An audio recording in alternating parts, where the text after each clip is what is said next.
Okay, ये है चाबी XUV 300 पेट्रोल की।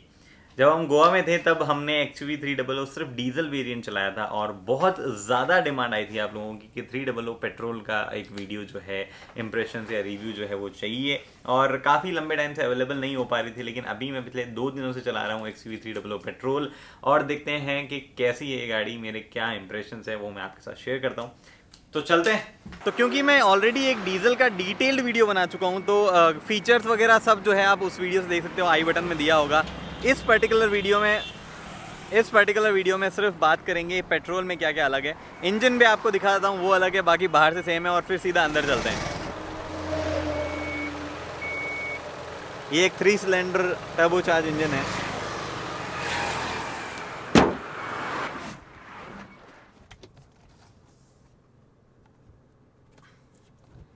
थोड़ा सा फ़र्क ऑब्वियसली आपको आरपीएम मीटर में देखने को मिल जाएगा। 8000 आरपीएम जो यहाँ है। रेव लिमिट जो है 5500 के आसपास दे रखी है, लेकिन ईजिली इंजन जो है 6000 तक रेव कर रहा था हाईवे पे।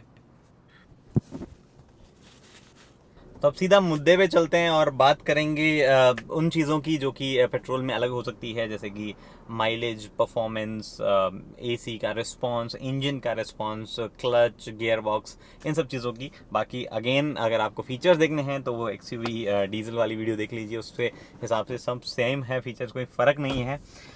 तो चलिए बात करते हैं XUV 300 के पेट्रोल इंजन की। इनिशियली 800-900 आरपीएम पे थोड़ा सा वाइब है जो कैबिन में आ जाता है, उसके अलावा कहीं भी कोई भी वाइब्रेशन जो है इस पर्टिकुलर इंजन में नहीं है। किसी भी पॉइंट पे गाड़ी में वाइब्रेशन नहीं आएंगे। नॉइज़ की बात करें तो जब भी आप पिकअप लेते हो तब थोड़ा सा आवाज़ आती है, हाईवे क्रूजिंग पे वो आपको आवाज़ नहीं आने वाली है।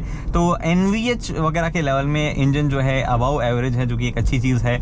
उसके बाद में अगर इनिशियल पिकअप की बात करें तो 1800 आरपीएम के आने के बाद ही जो है इंजन एकदम लाइव सा हो पाता है, उससे पहले थोड़ा सा डल सा ये रहता है। अगर मतलब मैं बात करूं तो शायद फोर्ड का EcoBoost जो है 1 लीटर EcoBoost, वही एक ऐसा इंजन है जो कि रेव हैप्पी भी है और वो आपको पावर भी डिलीवर कर पाता है। टर्बोचार्ज इंजन की मैं बात कर रहा हूँ तो उस कैटेगरी में, बट उसका माइलेज थोड़ा सा कम है इस XUV 300 के मुकाबले। और माइलेज की बात करें तो टाटा नेक्सॉन जो है उसके 1.2 टर्बोचार्ज के इक्वल इसका माइलेज है, बट नेक्सॉन के इंजन से थोड़ा सा बेटर ये इंजन है। प्रॉब्ली गियरबॉक्स इंजन की जो ट्यूनिंग है उस हिसाब से ये बेटर हो पाता है, कोई जर्क वगैरह इस इंजन में फील नहीं होता है, और ECU भी एकदम से फ्यूल कट नहीं करता है, जिसके कारण वो जो झटके होते हैं वो भी नहीं लगते हैं। तो वो भी एक अच्छी चीज़ है इस इंजन के बारे में मेरे ख्याल से। हाँ, डेफिनेटली थोड़ा सा बेटर इस इंजन में होने का स्कोप है अभी भी, बट जो भी है अभी तो यही है जो मैं आपको बता रहा हूँ। अगर आप पूछें मेरे से कि हाईवे क्रूजिंग वगैरह में गियरिंग कैसे, मतलब अगर आप गियर बॉक्स की पर्टिकुलरली बात करें तो गियर बॉक्स का तो देखो ऐसा है कि आपको थोड़ा सा गियर जो है वो फ्रीक्वेंटली चेंज करने पड़ेंगे कंडीशंस के हिसाब से, उस आरपीएम बैंड में रखने के लिए, वो कंटिन्यूस पिकअप वगैरह बनाए रखने के लिए। मतलब ऐसा नहीं है कि गियर रेशियोज जो है उस हिसाब से है कि भाई आपको गियर भी जो है ज़्यादा शिफ्ट नहीं करने पड़ेंगे। 6 गियर है ऑब्वियसली, तो वो चीज़ वैसे ही आप काउंट कर ही लीजिए कि आपको गियर से ज़्यादा वर्क करना पड़ेगा। बट जो 6 गियर होने का फ़ायदा है वो आपको हाईवे पे देखने को मिलता है। अगर आप 5th और 6th गियर में चलते हैं तो आपको ओवरटेकिंग में कोई भी परेशानी नहीं महसूस होगी। गियर रेशियोज जो है वो सिमिलर से नहीं है, बहुत अलग अलग है। तो इनिशियल गियर्स जो है वो सिटी के हिसाब से फ्रेंडली है, और जो आगे के गियर्स है 5th और 6th वो हाईवे के हिसाब से जो है अच्छे हैं। और मुझे नहीं लगता किसी तरह की प्रॉब्लम है। एक छोटी सी प्रॉब्लम जो कि थोड़ी अजीब सी है बताने में, वो ये कि अगर इन गियर्स को, अगर ये जो गियर लीवर है इसको मतलब थोड़ा सा छोटा दिया जाता, लाइक वो जो स्टिक है उसको थोड़ा छोटा दिया जाता तो बेटर होता, क्योंकि गियर शिफ्ट जो है, जो थ्रू है वो बहुत कम है। बट वो क्योंकि गियर स्टिक लंबी है तो ऐसे फील होता है कि बहुत लंबा शिफ्ट करना पड़ रहा है। बट स्लीक है, क्लच भी लाइट है, कोई परेशानी क्लच से रिलेटेड भी नहीं है। हाँ, क्लच जो है वो थोड़ा सा उसका ट्रैवल ज़्यादा है, तो वो ज़्यादा ट्रैवल होने की वजह से थोड़ा अनोइंग सा हो जाता है। उसको ट्रैवल अगर उसका कम होता है या साइड में डेड पेडल होता तो वो चीज़ जो है वो इजी हो जाती। डेड पेडल नहीं होना इसका थोड़ा सा नेगेटिव है। ये चीज़ मैंने डीजल वाले रिव्यू में भी बोली थी, उसमें भी थोड़ा ट्रैवल ज़्यादा था और डेड पेडल की जो है नीड महसूस होती थी। बाकी कोई भी परेशानी नहीं है गियर और क्लच वगैरह से रिलेटेड, लाइट है और स्मूथ है, ऐसी कोई भी इश्यू नहीं है कि गियर जो है वो रिवर्स ना लगे कभी, ऐसा कोई भी इशू जो है ऑब्जर्व नहीं किया मैंने। लगभग 300 किलोमीटर से ज़्यादा मैंने अब तक चला चुका हूँ, 332 किलोमीटर अब तक चल चुकी है गाड़ी, ऐसा कोई इशू नहीं था। फ्यूल एफिशिएंसी की बात करें तो लगभग 11 का माइलेज सिटी में देगी। सिटी और हाईवे मिला के 13.5 मुझे मिला, और हाईवे पे स्पेसिफिकली अगर आप 110 पे चलाते हो तो आपको ये गाड़ी लगभग दे देगी 17 के आसपास का माइलेज, 17.5 अगर आप 100 तक आप लिमिट कर पाओ तो, जो एक अच्छी चीज़ है इसके बारे में। मेरे ख्याल से माइलेज जो है उसमें अभी भी थोड़ा सा एक प्लस पॉइंट टाटा नेक्सॉन रख लेती है। बाकी कोई भी मेजर फर्क नहीं है जिससे कोई बाइंग डिसीजन आपका आगे पीछे हो, ऐसा बड़ा फर्क उसमें ऑब्जर्व आप नहीं कर सकते हो। अगर आपको एक लीनियर पावर स्मूथ इंजन चाहिए, रेस्पॉन्स भी स्मूथ चाहिए, तो वो आपको ऑब्वियसली टर्बोचार्ज में नहीं मिल पाएगा। फिर आप नेचुरली एस्पिरेटेड इंजन की तरफ जाओ, जो कि सिर्फ और सिर्फ फोर्ड ऑफर करती है 1.5 नेचुरली एस्पिरेटेड। बाकी Hyundai वेन्यू जो है उसमें 1.2 आने वाला है, बट वो इंजन मुझे नहीं लगता बिल्कुल भी एक्साइटिंग होगा। उसका 1 लीटर जो इंजन है उसका भी वेट है कि वो कैसा होगा चलाने में।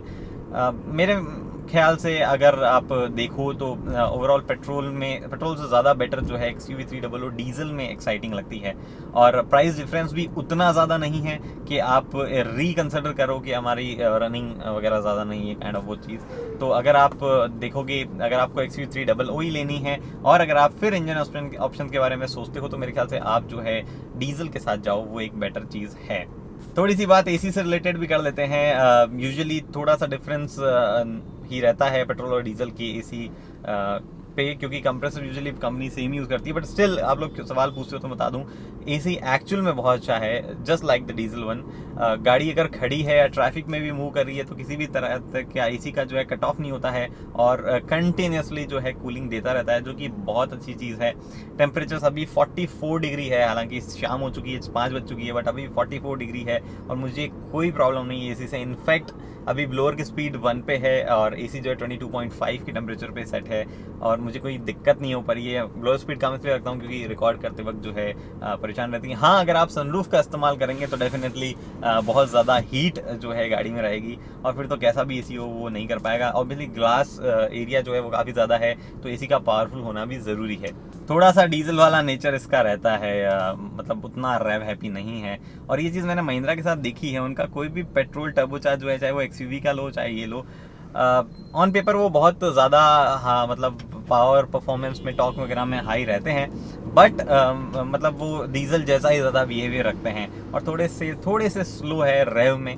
मैं ये नहीं कह रहा स्लो है, हाईवेज वगैरह पे स्पीड में बहुत अच्छी स्पीड्स आपको इंजन दे सकता है, प्लस बहुत स्टेबल क्योंकि XUV है, तो आपको स्पीड्स करने में भी कोई ऐसा लैक ऑफ कॉन्फिडेंस भी फील नहीं होगा। फिलहाल दोस्तों इतना ही XUV 300 पेट्रोल की इस वीडियो में। उम्मीद करता हूँ जो पेट्रोल से रिलेटेड जितने भी आपके क्वेश्चंस रहे होंगे इंजन से रिलेटेड, आपको मैंने इस वीडियो में आंसर कर दिए हैं।